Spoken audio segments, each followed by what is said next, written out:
Hello, I'm Andrew Wrigley, and this is our third segment on how to make a shoe by hand. In this segment, we'll cover broguing and dyeing the leather in preparation for the next step of closing the upper. We'll be using a leather punch and alcohol-based dyes to dye the English kip leather and come up with some nice results, and also demonstrate how to make a medallion pattern on the toe. So let's get started. Our project shoe is a cap-toe semi-brogue. Alright, well, we're going to be doing what's known as broguing. If you remember from our pattern, we drew the broguing along the edges just to kind of get a sense of the design, of the finished design. And basically there'll be one large circle with two small dots, and the finished result will accent the seams very nicely and show off all the handwork.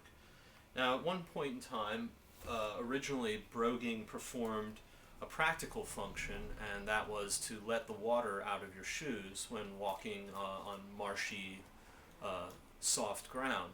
So it has since become a decorative tradition, but you'll sometimes see gilly brogues, which are made to look more ancient and traditional, that have brogue holes that go all the way through the shoe, and probably do provide a little extra ventilation for the foot. But this is purely decorative and makes a very nice effect for the shoe. And also, we'll be going over how to make a medallion pattern, and if you recall, we made a design on our pattern and transferred the large holes onto this, and we'll be setting that over to give us a key of where to start. So, and then we'll cover dyeing the leather too. So, let's begin. We'll be using a regular punch that can be obtained from the links that I give at the end, which will make a 1/8 inch hole, which is just large enough for the broguing pattern and can also be used for the lace holes. So you shouldn't just start anywhere. You should make your first hole in one of the corners so that you can get a sense of how to space the holes out and you don't run out of room. And you should also be sure to leave yourself enough space to do the stitching. Don't put it too close to the edge or you won't have room for the stitching. You probably need more room than you think you do.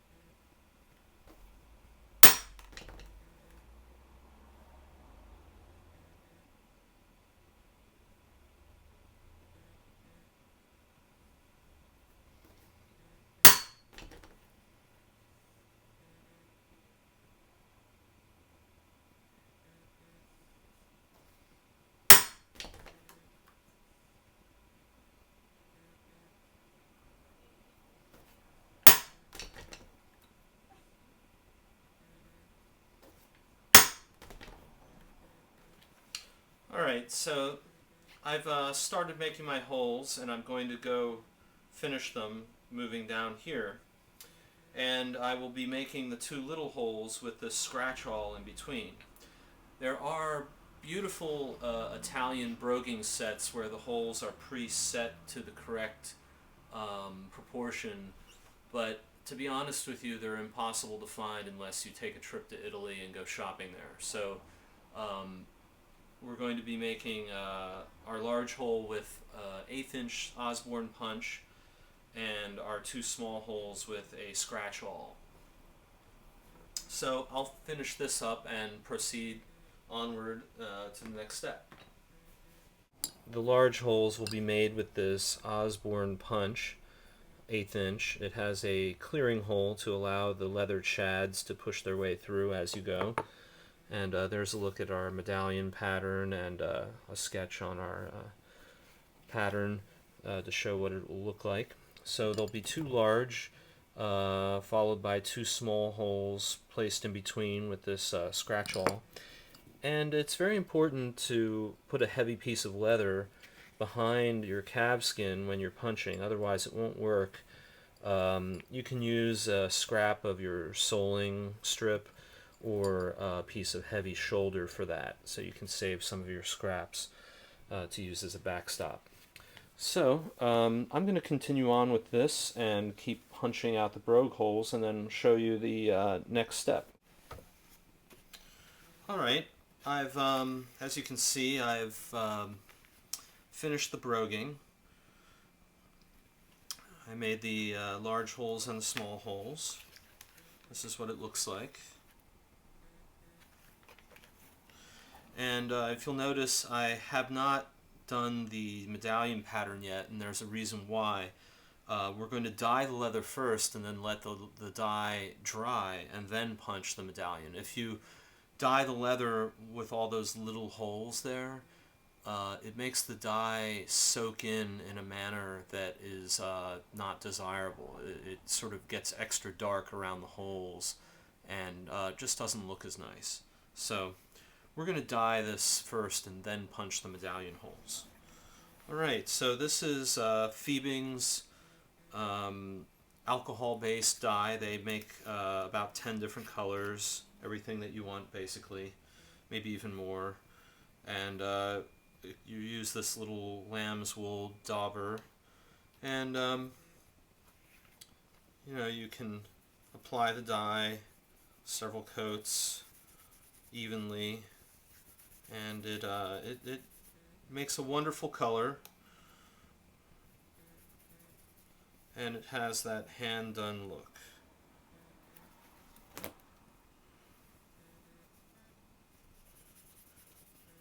One of the advantages of dyeing your own leather is you get to have more selection of what type of leather to use because you're buying it with no color.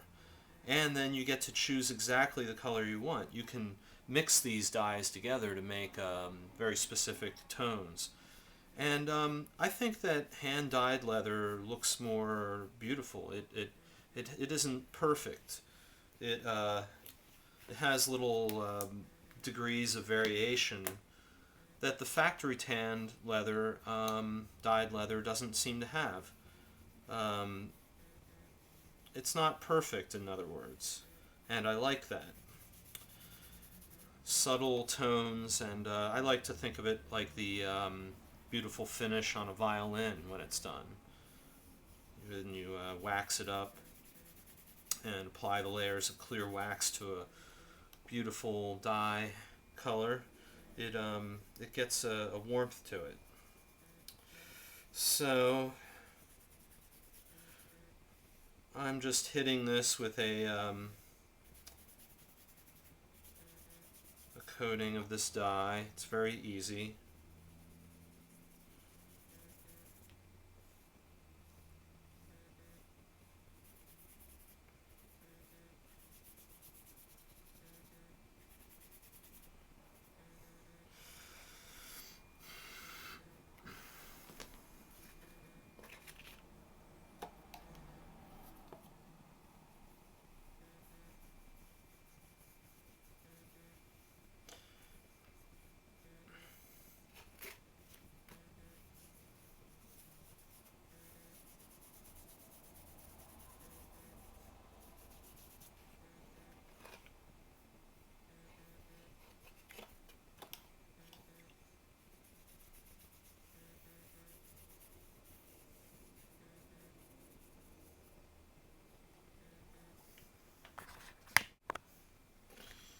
Be sure to dye the edges also.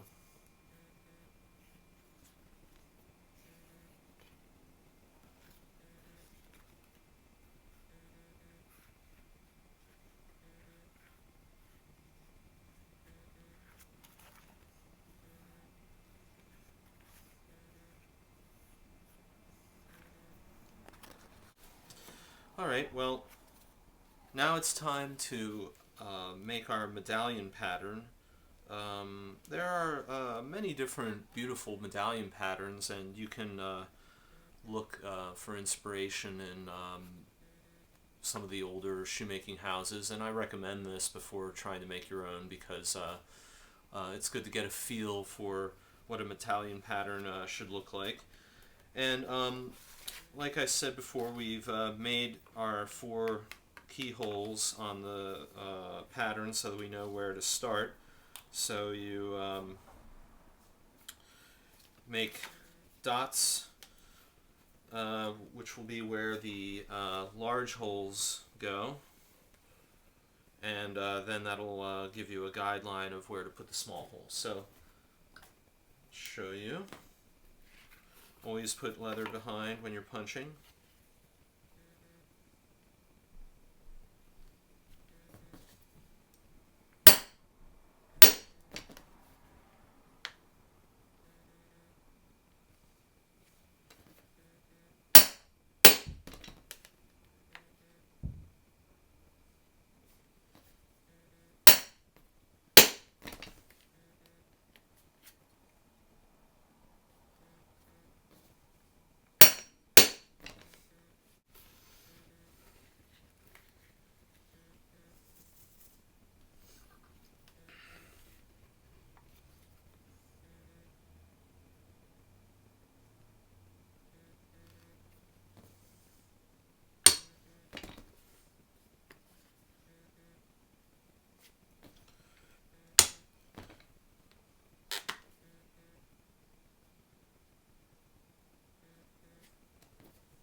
Symmetry is very important in making your medallion pattern, and I recommend making the initial landmark holes in relation to the large holes first as much as possible, so that you have a target to aim for when you're fashioning your arabesques to complete the pattern.